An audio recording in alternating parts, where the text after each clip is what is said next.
with Dr. Leyland.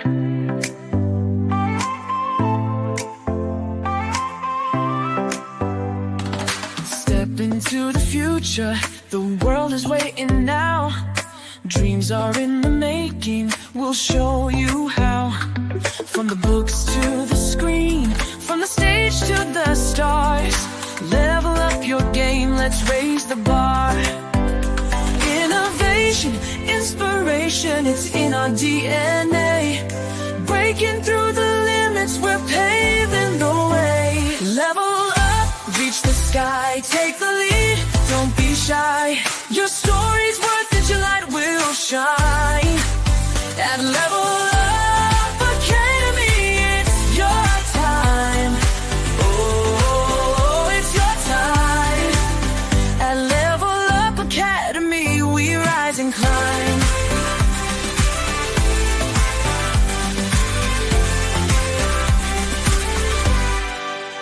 Empowered in your passion, your voice will be heard. Building a legacy with every word. From podcasts to pages, from business to art. Level Up's the place where it all can start. With heart and with vision, we're chasing every goal. Together we'll ignite the fire in your soul. Level up, reach the sky, take the lead, don't be shy. Your story's worth it, your light will shine. At Level Up Academy, it's your time. Oh, it's your time. At Level Up Academy, we rise and climb. Ooh, ooh, ooh. Oh, we're trailblazing, breaking through the mold. Dreams are alive, let your story unfold. With courage and pride, we'll take the fight. At Level Up, we own the night. Level up, reach the sky, take the lead, don't be shy. Your story's worth it, your light will shine. At Level Up Academy, it's your time. Oh, it's your time. At Level Up Academy, we rise and climb. So let's level up and never look back. On the road to greatness, we're on the right track. Together we'll soar, together we'll thrive. At Level Up Academy, we're alive.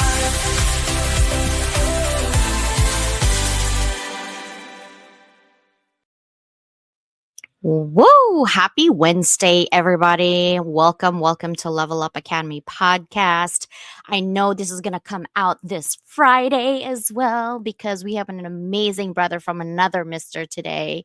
For those of you who are in the Hounds of Business community, you probably haven't had the chance to really get to know who Curtis is. I didn't either, and today is going to be the day, but we're never going to finish in an hour about Curtis. So we're just going to know a little bit about him. And I have something prepared for you guys today about him and maybe share some things that maybe you didn't know because you weren't intentional of looking up who is Curtis, right? Oh my God, Curtis Rivers. I'm fanning right now, guys. I'm fanning right now. Only if you knew, right? Only if you knew who he was, and then you'd be like fanning too, believe me.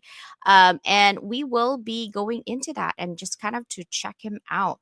So today I'm gonna skip my sponsor for a little bit, for a hot minute here on making it fast. But I do want to mention HOB. Mike is always looking for an ambassador for HOB. And basically, you have to be a member for at least 3 months. Able to introduce people to us, but make sure that when you introduce people, guys, you don't just introduce based on like, oh, maybe this person should be in the Hounds, but kind of your reputation. Every time you introduce people to others, it's your reputation on the line. So kind of just make sure you assess as much as you can, right? Also, I wanted to share that 50 inspirational connections. This was last year. This is my third year doing it. I'm looking for, I think, one more ambassadors to basically help me with 50 inspirational connections. And this time we will have cash prizes, we will have other amazing things. And what is this? What is 50 inspirational connections? Well, 50 inspirational connections is literally about you. Who inspired you? But this one, it's not LinkedIn, it's all social media. What I'm trying to do is create that ripple of positivity, positive effect, positive mindset. Who inspired you to do what in your life? Right. And I was asked, can you actually do somebody who already died, Dr. Leland? And I say yes and no. When I say no, it's because we want a video, at least 5 minutes video or less, within that person who inspired you. You can create a video like so and so inspired me to do this, this, and this, and I would love to nominate them because of this, this, and this, right? And so we want to celebrate the people who are still living, who are still right now here with us, right? So if you want to apply, go ahead and scan that QR code. Again, this is going to be done by, it starts now and it ends July 15th. And then for about a month, I will have to stalk your profile and see what you're doing for the community. You have to be doing something for the community, or that person has to be doing something for the community that inspired others. Okay. We're talking about intentional inspiration. Whether it's a small inspiration, it doesn't have to be super big, but maybe they helped somebody.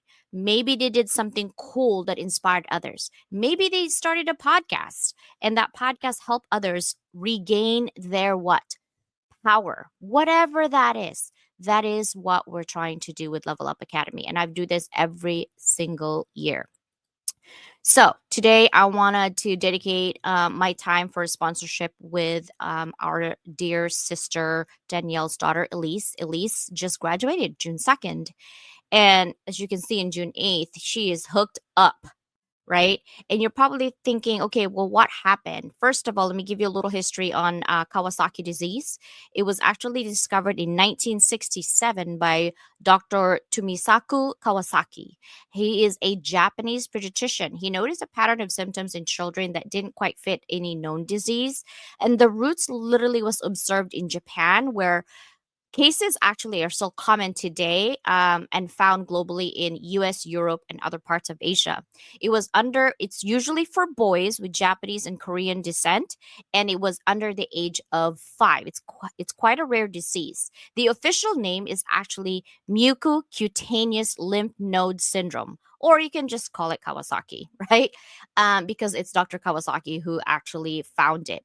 It's still a mystery today of what caused it, but they suspect, they as in the doctor and the scientist, that it's triggered by an infection, possibly viral infection, and it's genetically predisposed children, but no specific pathogen of how it's just going on. So the symptom basically, first 2 weeks, it's going to be high fever, lasts about 5 days.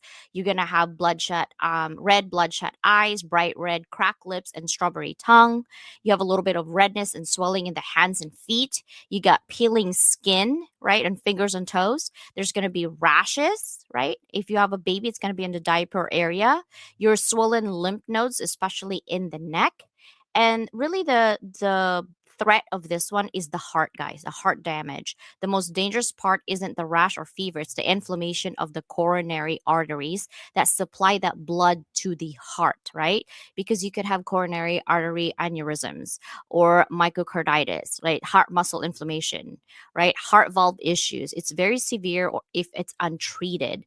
And so they have some issues with that. It could affect your GI, your liver, your urinary tract. And you're talking about kids. Okay, you're talking about kids. So if you don't treat your children right now, if you have that, you need to go to the hospital immediately.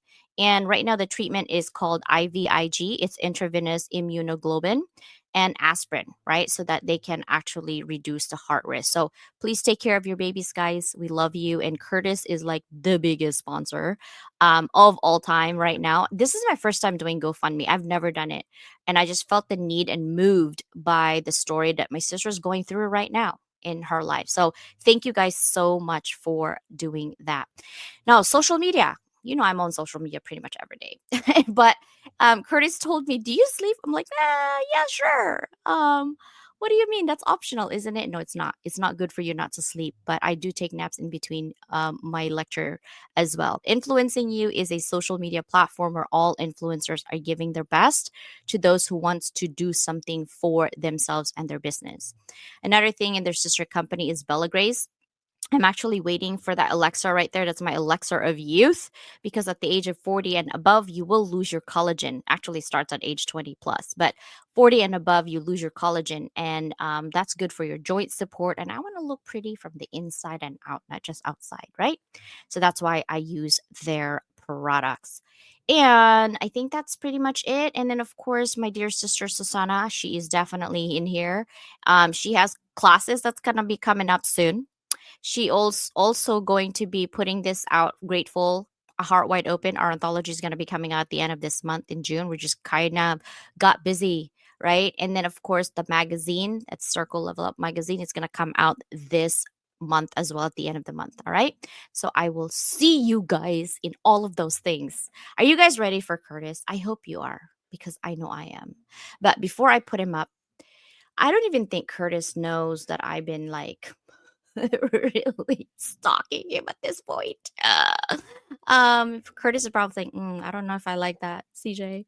Curtis has an amazing background. We're gonna let him speak to his background in a minute, but I want to make sure that you guys know that I was talking to my husband actually, and I said, he does this, this, and this. But I think when I was looking at his website, he does coaching now. And my husband's like, well, what kind of coaching does he do? And I said, oh, he does this, this, and this, right? And he goes, what do you mean? What kind of coaching is that? And I said, well, I think he was talking about looking at your true purpose. He's also having clarity session on what he can do. And definitely, like, I love this part right here, right here. Enhance mindset. And my husband, literally, he's very critical. I just want you to know, he's very critical. He's an engineer. He works for the feds for a long time and Amazon and all that. He's like, that is the best guy that you need to listen to. Because can you imagine being a stuntman for all these movies? You got to have strong mindset. So if anybody that you want to listen to, it's going to be him. And I'm like, that means a lot coming from my husband, because he's very critical of everybody.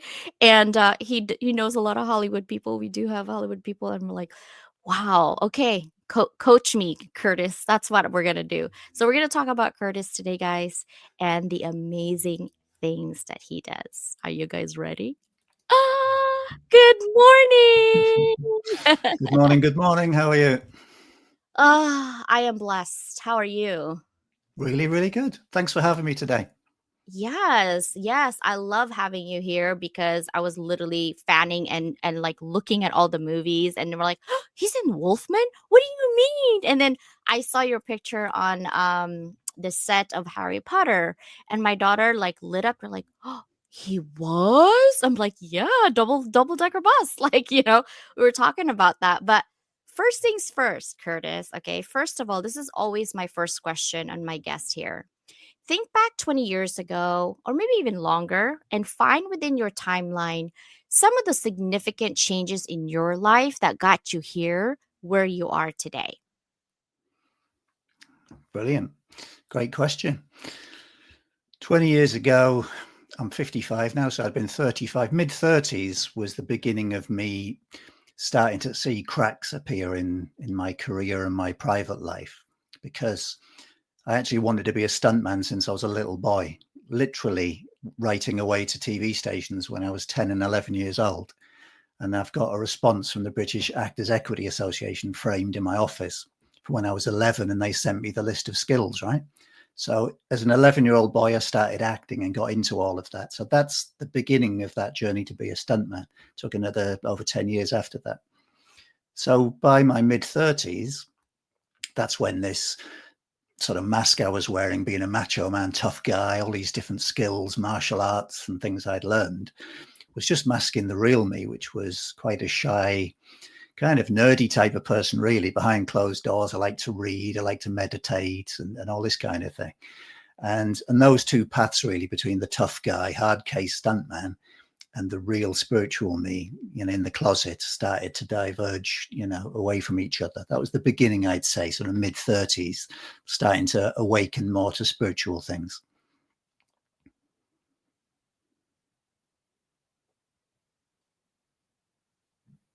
You're actually being modest. I want to say that. I'm like, he's actually being modest, guys.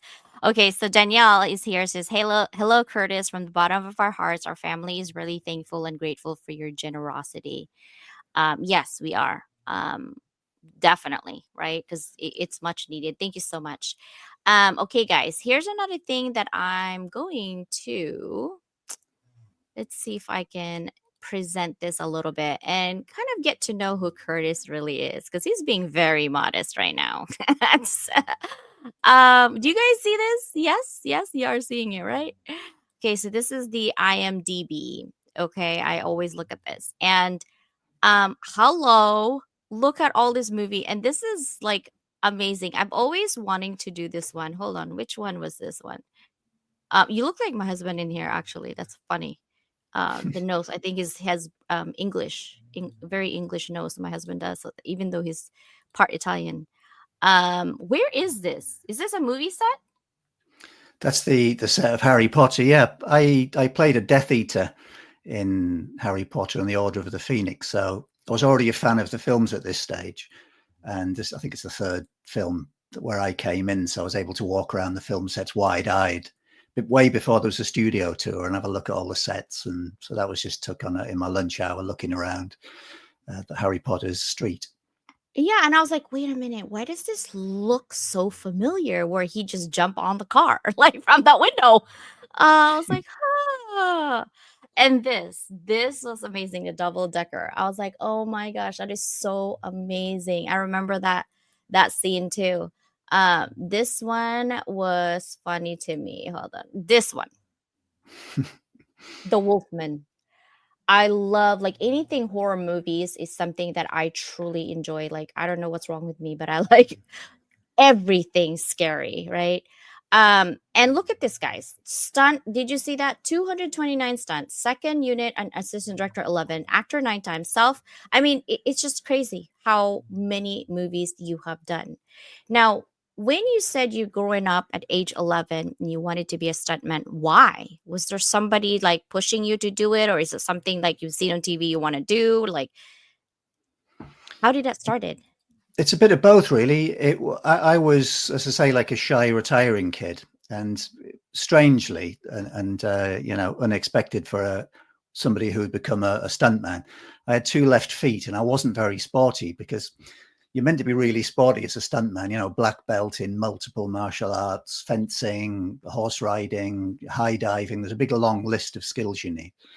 But I wasn't very sporty. I didn't play soccer or rugby a little bit, but I just wasn't very good. But when I was playing out with friends, I was good at climbing trees, and I had some guts to run and jump across a stream and hang and drop the highest and that kind of thing. So when we were playing daring each other, that's where this kind of mischievous daredevil spirit came out. And I shone a little bit with my friends in that way. And around the same time, a TV show called The Fall Guy with Lee Majors came out, where he played a Hollywood stuntman. And to the small child in a very poor environment in the northeast of England, I would sit wide-eyed watching this TV show about Los Angeles and Hollywood, and it just mesmerized me. So that combination of kind of being good at daring things and shining a little bit, and the fun and adventure that I perceived as a stuntman, that's what kind of lit the fuse. I was just thinking, I'm like, you have to be a daredevil. Like, okay, so my husband, hopefully he's still sleeping. He does not like heights. No, heights is not something he will do anything. But he does racing, and I hate racing. He races his car. I hate it. I like to look cute in it and drive like a grandma, but never to do racing. Like even my SUV, I had a Porsche Cayenne, and it was 600 horsepower. Why? That's what I always ask him. Why? Who are you trying to get away from? Like, seriously. And he's like, it's just when I didn't understand it until when there's traffic, especially when we used to live near DC. Um, because he used to work for at Pentagon. You need to get away from certain cars. You just go quick. And I understand that. And he had a 911 turbo, and he loves that thing just really, really fast. I like big cars. Like I have a Sprinter Mercedes 12-seater. That's my van. I have, and he has a little car, 4-door E63, but he loves that. And he told me, it's just certain people. I think it's genetics also, like what you love. So for you, it's like that's dangerous. Like you have to have certain mindset to say, yeah, I can do this, no problem. Right? And how long have you done Stuntman? I mean, 229, that's a lot. Yeah, coming up on 30 years, almost 30-year career in stunts, and never broken a bone. And just to go back to what you were saying there, surprisingly, I'm actually not a daredevil at all. It's a common misconception. A lot of the top stuntmen aren't daredevils because the daredevils only last kind of 3 or 4 years and they're smashed up and they're retired early. It's not actually an environment for a daredevil. It's an environment for somebody who's got the right mindset. And this was my very early introduction to how the mind works in terms of its relation to fear. And that's where the coaching came from, because a lot of our problems across, nothing to do with stunts, just in life, in business, in families, and across the board, a lot of it is fear-based. And when you learn little mindset hacks to deal with fear that I had to learn, then you can eradicate a lot of these issues. In fact, you can get rid of them completely. So that was the beginning, is that mindset of how do I tackle this thing that actually is really scary. If I was up at the top 200 feet looking down on a building now into an airbag, my heart would be racing. I'd be scared. I've got a healthy fear of heights, but just by a system of, rehearsing, but by visiting the location a few weeks before, and then mental rehearsal ahead of time, and then practicing from lower down so that it doesn't phase you anymore. So by the time you actually get up there and the cameras are rolling, your head's in a completely different space. And with clients, I apply that to their lives, in terms of mental rehearsal and dealing with that psychology of fear. So by the time these things bubble up, we've got different methods to eradicate them. I mean, what did you do at Harry Potter? Now I'm curious. Like, what did you do in that movie set?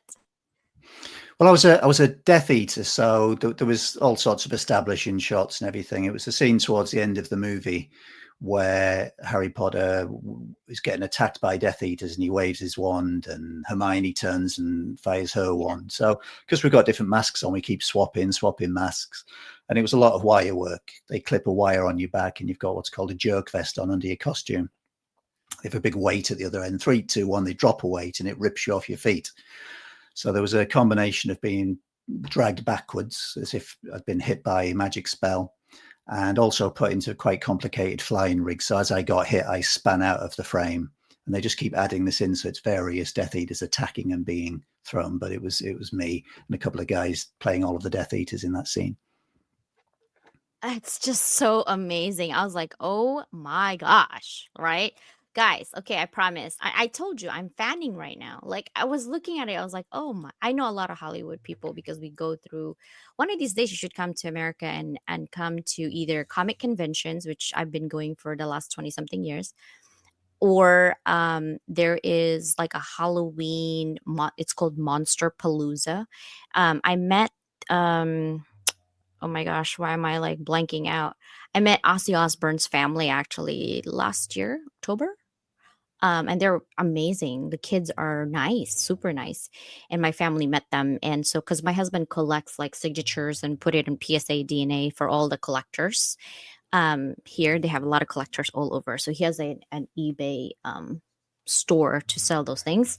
And so we would meet so many cool people and just kind of chat with them, right? But guys, HOB people, do you know Curtis has a Wikipedia? I was like, what? I was reading yesterday, Curtis. And, I'm like, okay, wait, what is that? In 2002, you broke a world record in parachuting, the longest parachute jump, and bungee jumping, the highest bungee jump. Like, where was that at? That was done over Spain. We were hoping to do that in England, where I was living, but we couldn't get permission to go that high, with the Civil Aviation Authority, because we were going to go higher than aircraft fly, basically, people in jets. So we were going to be operating above 30,000 feet. So we couldn't get permission. So we did it, found a little spot over in Spain to do that. And it was challenging because the world record at the time was 40 minutes. And it was a US record set by a Marine. And was it a Marine? It wouldn't have been. But it was a US military. And he'd got caught up in these thermals back in the 50s. So it stood since the 1950s, parachuting above a desert. And the thermal activity had kept him aloft for 40 minutes. So that was the aim, was to, how do I jump out of an aircraft or hot air balloon, it ended up being, and managing to use my hang gliding skills, because I was a hang glider pilot, applying that to a parachute to stay aloft for longer than 40 minutes. And I managed to stay up for 45 minutes when I did that. I'm sorry. I jump a plane once to go down, and that was scary. I thought my heart was went in my head. I did a, what do you call this? What do you call that? Not a slide, a zip line, the longest zip line in Asia. And that was fun. It had to take 2 times. It actually was scary because my weight wasn't, I was skinny then. My weight wasn't heavy enough for me to go down. So this guy had to go by hand and push me so I could go down. Yeah, and I looked, and the coconut trees looked like ants. I was like, if I fall, it's gonna be the end. The end, whatever. We're just gonna go with it.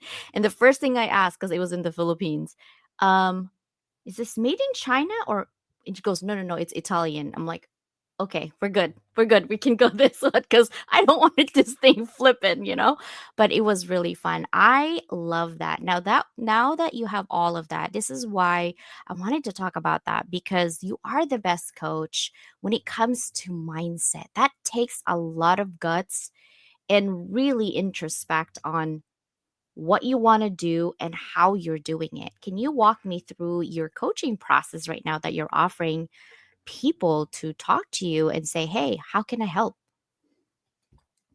Yeah, I mean, my clients come to me when they're really stuck, basically. So that they're at a stage in life where maybe they've pursued something for many years, and a lot of them are quite successful at it. But when they get to that end of the rainbow, if you like, they're left a little bit hollow.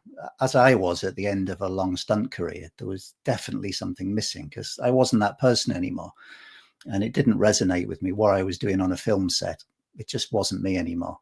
And there was just something missing, like I was living somebody else's life by that point.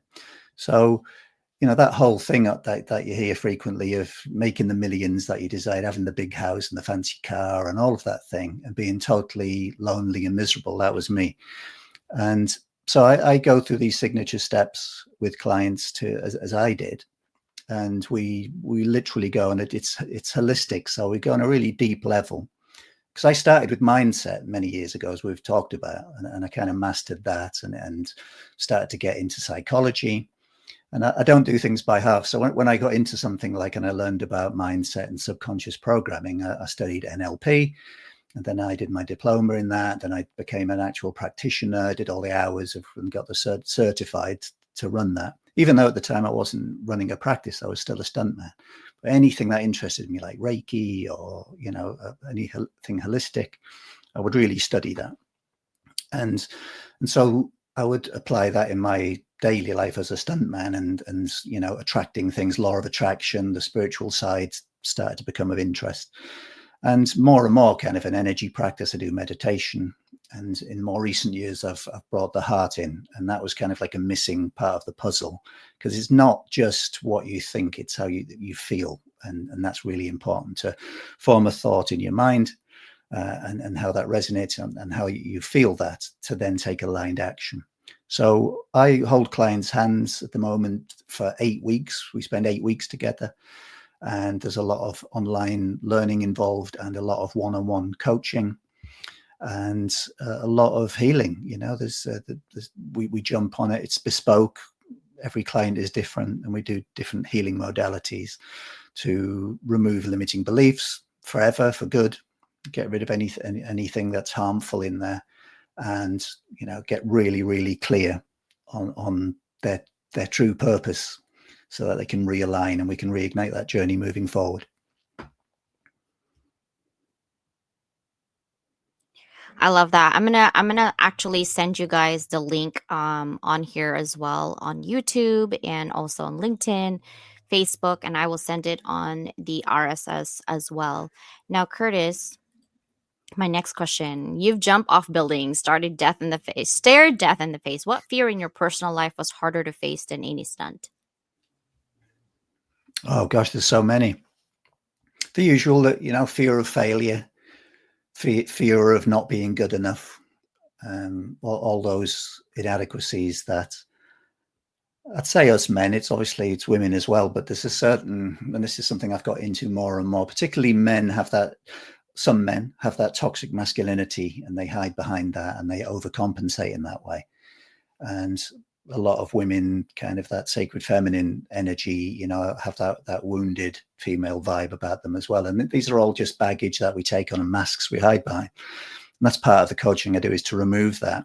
And wherever your birth sex is, it's kind of irrelevant with these energies, because I'm well in touch with my feminine energies now and my masculine, and just balance them so that I've got an open heart and kind and caring, but I'm still that male who can stand up tall and strong and protect my family, so that there's, and take action. And it's combining them two energies in equal measure, really. So early days, there was that fear of failure, fear of not being good enough, and just eradicating those, at various points in my life, until that's not an issue anymore for me. I don't have any fears. My only fears now, and it's something that is when because we should all be growing, right? If we're comfortable all of the time and putting our feet up, then we're not growing in any way. So, but I've recognized that where there's a cognitive dissonance between where our comfy place is in our subconscious and the introduction of a new idea. So if you're making 100 grand a year and you entertain the thought of doubling that to 200 grand, that's our discomfort. And I call that the wobble zone, the cognitive dissonance of that the conscious mind isn't matching the subconscious mind. And I'm just used to being in that wobble zone, and I'm learning how to thrive in that. But I recognize that discomfort for what it is and just lean into it, because I know by taking action consistently for at least 30 days, that passes. It's just a passing phase. And when you've done it so many times, you start to almost get excited, because that's a sign that you're about to have a growth spurt and good things are coming. That's me too. My fear is fear of stagnation. I get bored quickly. So I'm so fearful of not being able to use my brain, right? Um I think when I have ADHD, so part of it is like anxiety and depression. It just comes, and it's like, and I feel guilty. I'm looking around my life. I'm like, why am I so sad? I have nothing to be sad about. I have everything I need and more, right? And so my self is arguing with each other, literally. And for me, one of my doctors says, oh, you should take CBD to calm you down. And I said, see, I took so many meds when I was young because of my scoliosis, and I was kind of sickly. And so that's when I started working out and running and all that. Um, that when I took one of these medicine, I think I was in so much pain. I don't remember I think it was morphine. Yeah, for sure. And I was like, I couldn't think straight, and I was just always happy.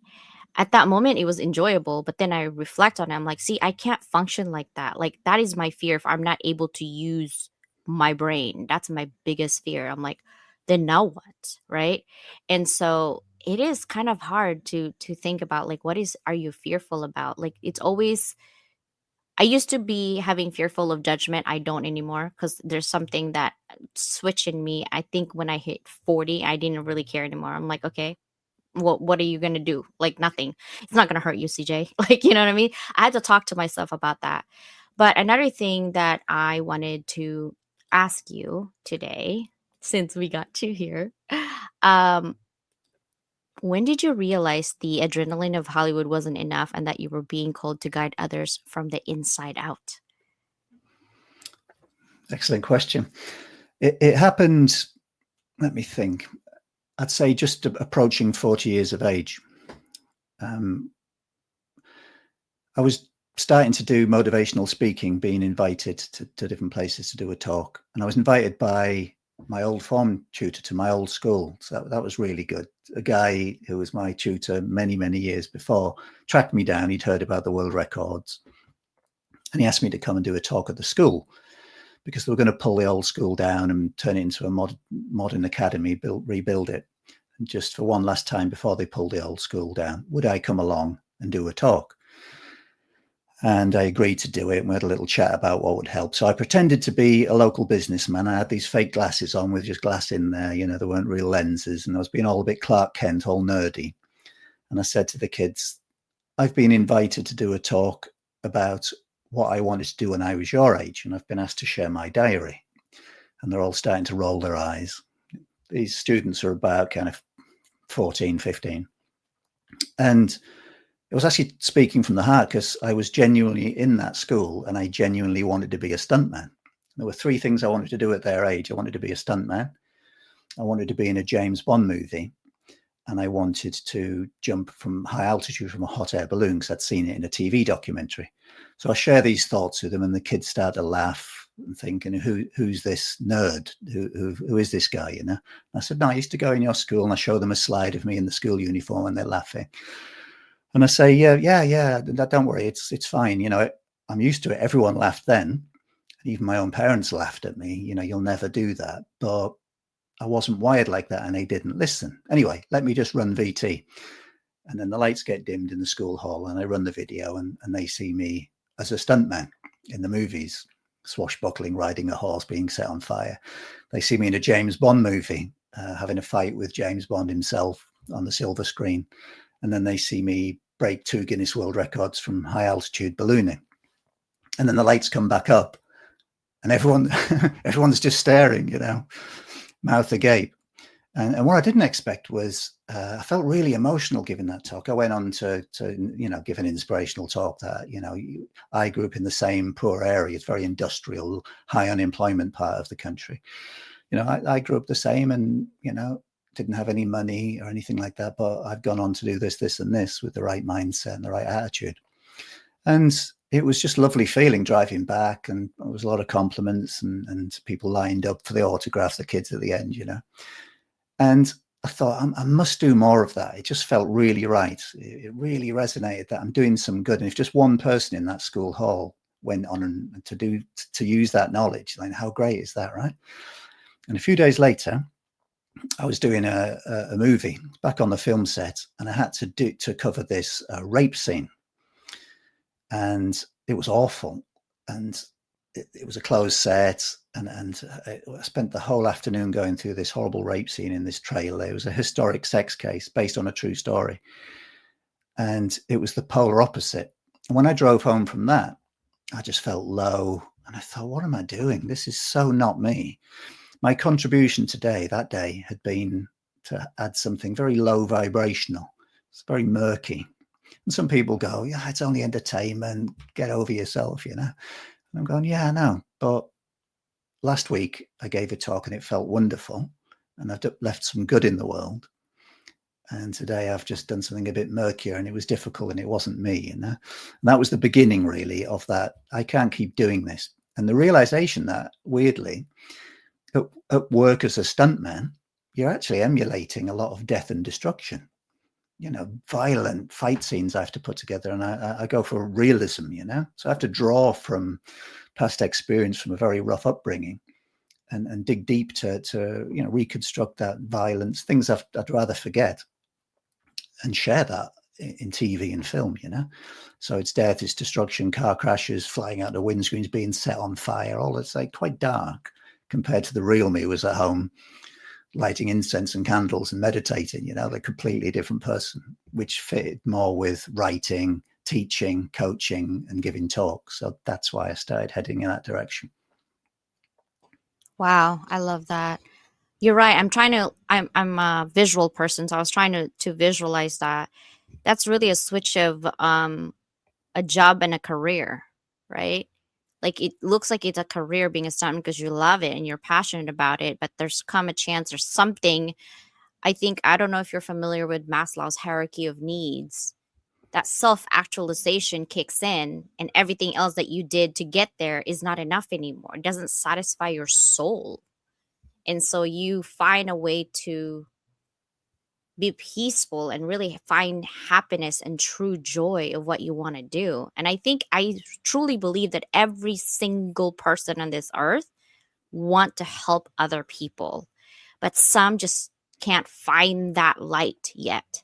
And so thank you for, for doing that. I appreciate that. Now, this is okay, it's mental health month awareness, right? So I wanted to actually dig a little bit deeper about you and how you coach people through fear, blocks, or burnout, especially for men specifically, right? What's the invisible stunt most people are performing in their daily lives that you think holding them back? I think with most men, it's a kind of sense of denial that they sort of shake that off, and like sometimes it's a mixture. They often feel guilty, that there's some hidden guilt in there for having that thought. I felt guilty for not wanting to be a stuntman and stunt director anymore. I was earning six figures in a job I'd always wanted to do, and so many people would have given the right arm to be on a movie set doing that. Here was me kind of moaning, dragging my heels, not feeling it, really wanting to get out of that. And so there's feelings of guilt, because people would want to do that. It pays well. But when you start asking that question deep down, keep asking your why. My why, when I keep asking that question, it's freedom. That's what I seek. The freedom to do something that I want to do, the freedom to make a difference. And when you keep digging, you realize I was just doing it for the money, if I'm completely honest. At that point, the only reason I was on a film set was for the money, and it's not a very good place to be. I was no longer there for the fun and that vibrant lifestyle. I was just there for the money in the end. And yet when I was doing something different, coaching, teaching, or writing comes very natural to me. Then I was in my flow, and I wasn't just there for the money. I'd rather earn less doing coaching than I would earning twice as much on a film set, because I wake up in the morning and be happy. And that's what I want to share with people. And I love that transition for a client who is stuck and not knowing what to do, and worried about, I really want to get out of this and I'd love to do that, but I've got a mortgage to pay, I've got bills, I've got mouths to feed, and and that all comes back to that guilt, which is fear-based. And these are just emotions and just energies, and they can be fixed. Little bit of analysis, little bit of healing, little bit of energy work, and some mindset retraining, basically, for a paradigm shift. And it takes within my 8-week program, there's a dedicated month where they take action every single day, monitored by myself. I hold them accountable. And it does take daily action. Just not masses. It can be like just 15 minutes focus daily, but it has to be daily to rewire their neural networks. And that makes the shift with them. And the results are amazing. I agree. I think some lady actually was in Instagram. I forgot. She was a psychologist or psychiatrist. She basically said, there's nothing in this world that you can't go for so long as your mind is strong enough to go for it. Basically, and the guy's like, well, you can't just tell me. Like, she has a mantra that she says every day. I forgot what it was. And the guy's like, that's not possible because there's some people in the ghetto, and when they say that, they never imagined that they would get out. And she's like, that's because you don't believe it. But if you keep saying it and saying it and saying it and saying it and saying it and repeating yourself, it becomes natural to you to move forward. And then you become intentional through your subconscious and conscious mind. So now your action is pushing you to do it. Right. And so, and they're like, how we have this saying in America, like, when it rains, it pours. Basically, when you have a lot of like negative things happening, they all come all at once. And I actually was thinking about that, and I sat down. I was in the shower after the gym, and I was thinking about that. And I'm like, why do they always come in three, and why do they always pour all the negative things? It's because your mind is already on that negative path.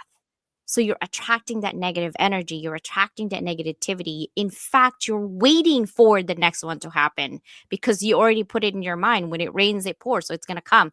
Something bad's going to happen today because I already have one or two. So it's a third one, it's coming.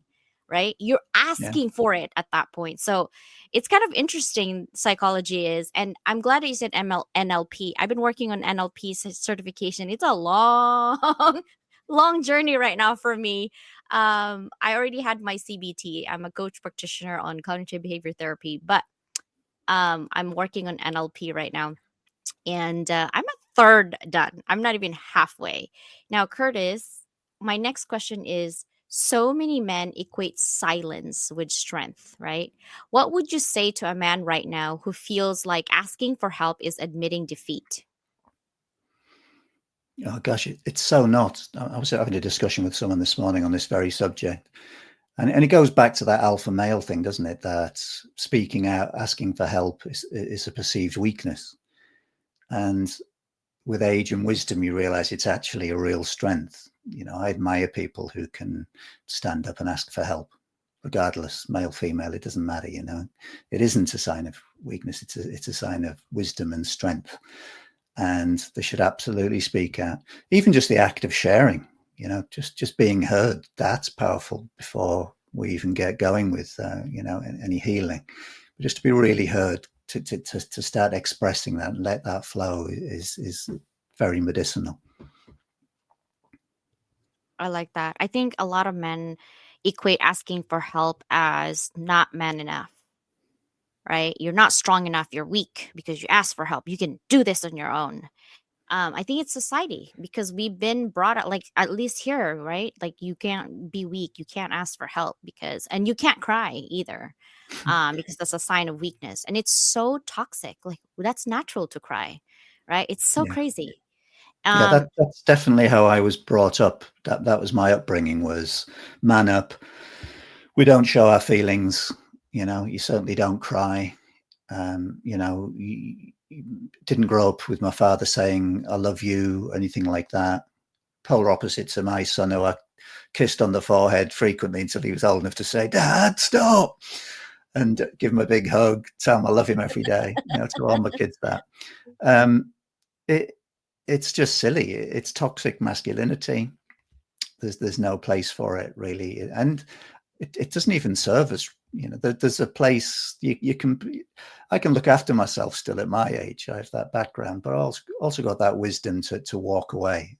I'm detached from ego. You think what they want. People can call me names. I can eye roll and just walk away. And that's just wisdom and coming from a yeah, place of love instead of fear. Really, just drop that mask of toxic masculinity, and you can be a big, strong, strapping man who can hug somebody and love them and be a kind, loving individual.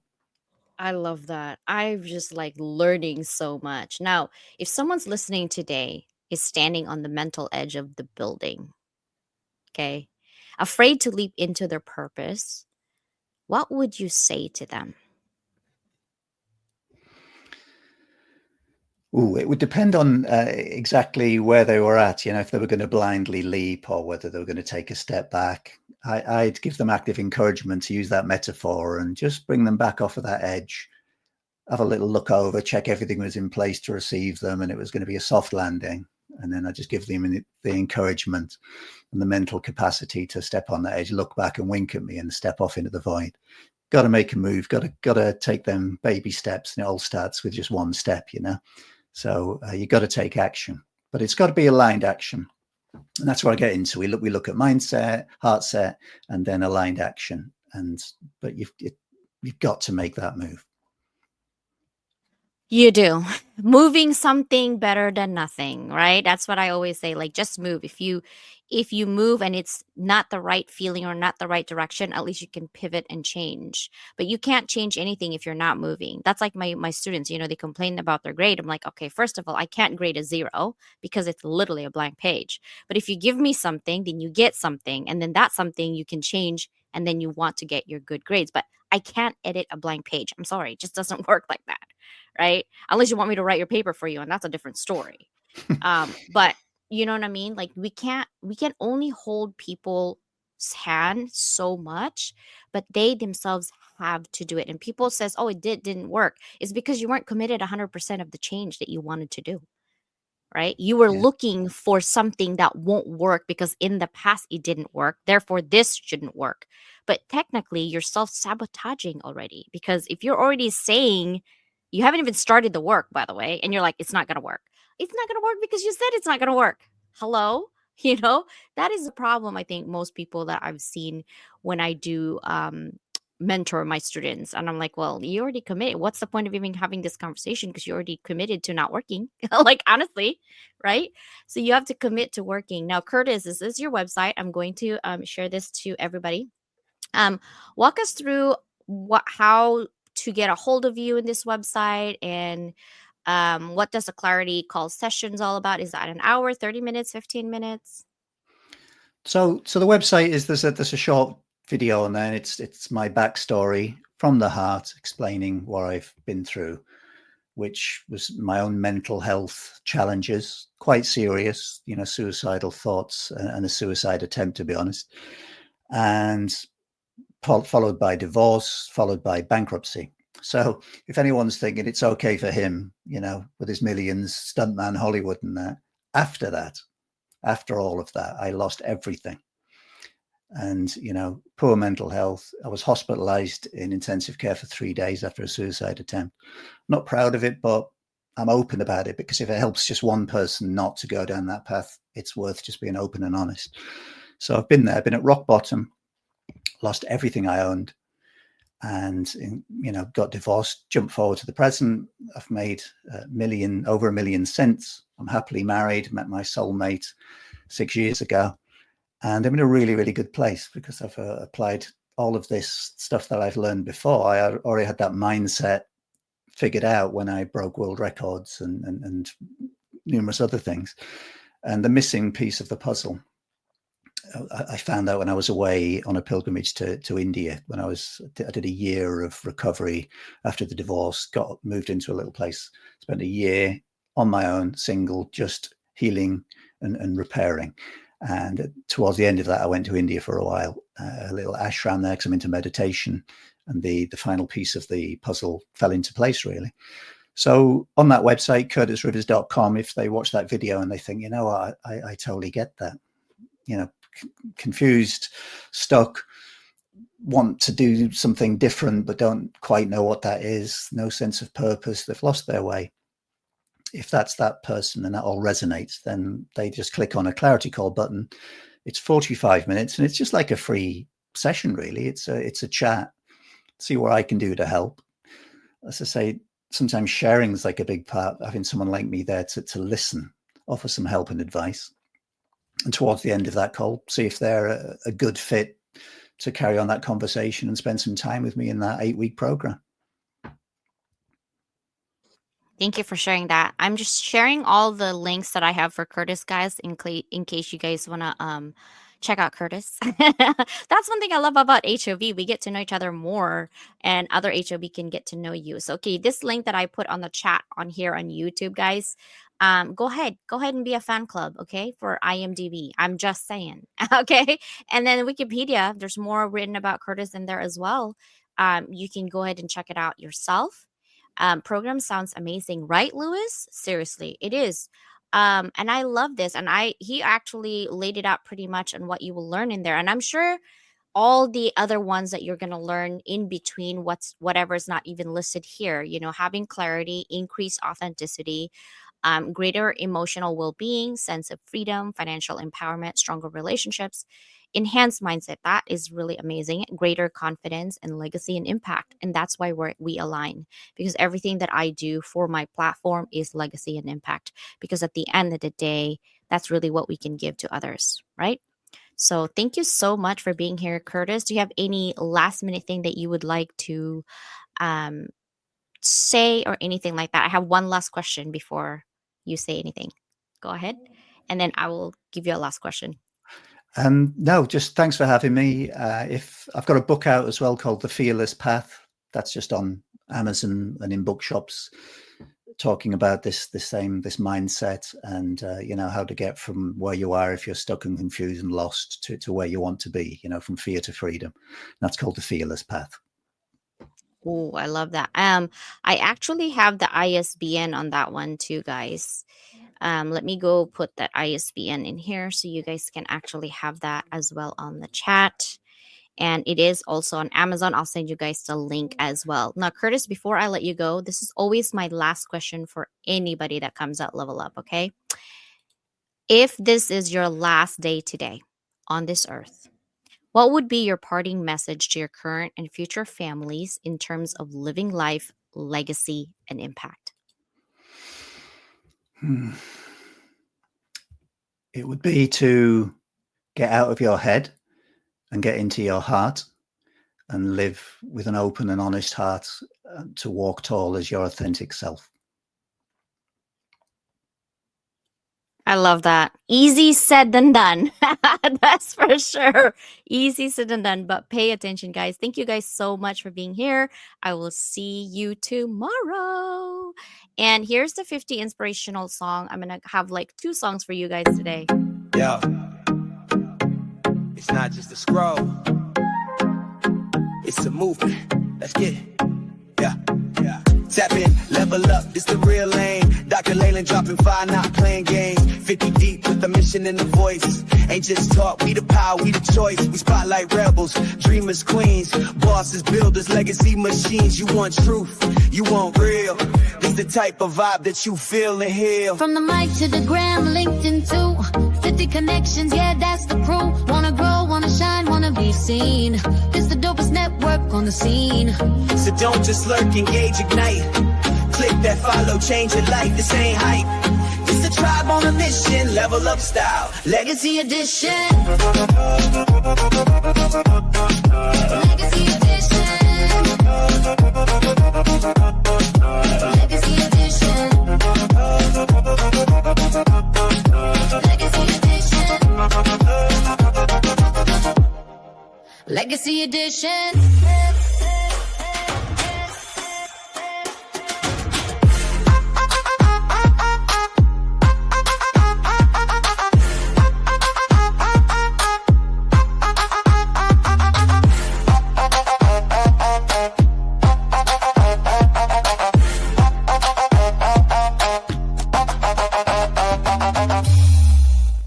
That is 50 inspirational connections. So, guys, if today's conversation taught us anything, it's the courage isn't just leaping off the building, right? I say building, even though he probably did stunts more than the building, okay? It's being brave enough to look inward. Real strength isn't measured by how much you carry alone, but your willingness to reach out, speak up, and heal out loud. To every man listening out there, your story matters, your struggle is valid, and your healing is possible. To every woman who's here supporting, please take care of yourself as well. We are all human brothers and sisters, really. Because being fearless doesn't mean you feel nothing, it means you face everything. So, thank you guys so much for being here. Thank you, Curtis, for your kindness, your support for Level Up and HOV, and we will see you soon. Bye, everybody. Thank you. See ya.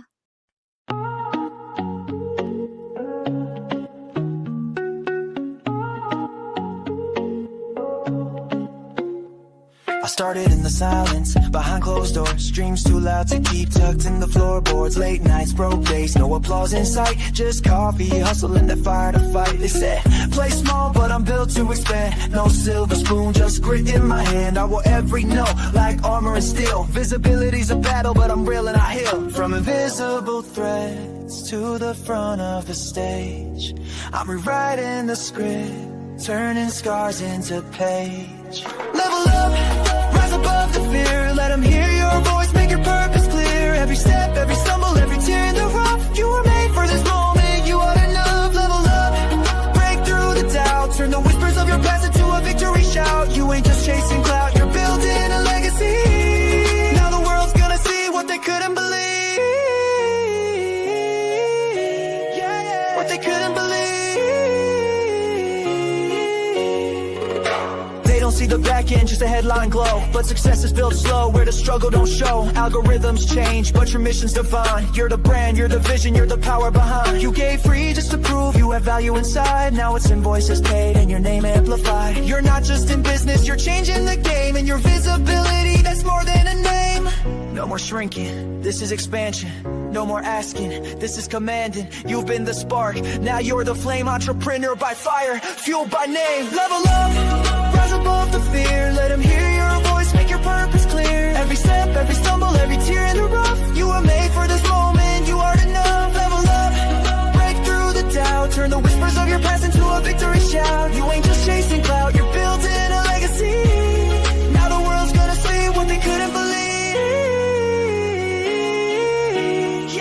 What they couldn't believe. To the late nights, the lost friends, the risks you took, to the brand you built and the space you shook. Here's your crown, your moment, your spotlight beam. You didn't just chase the dream, you became the dream.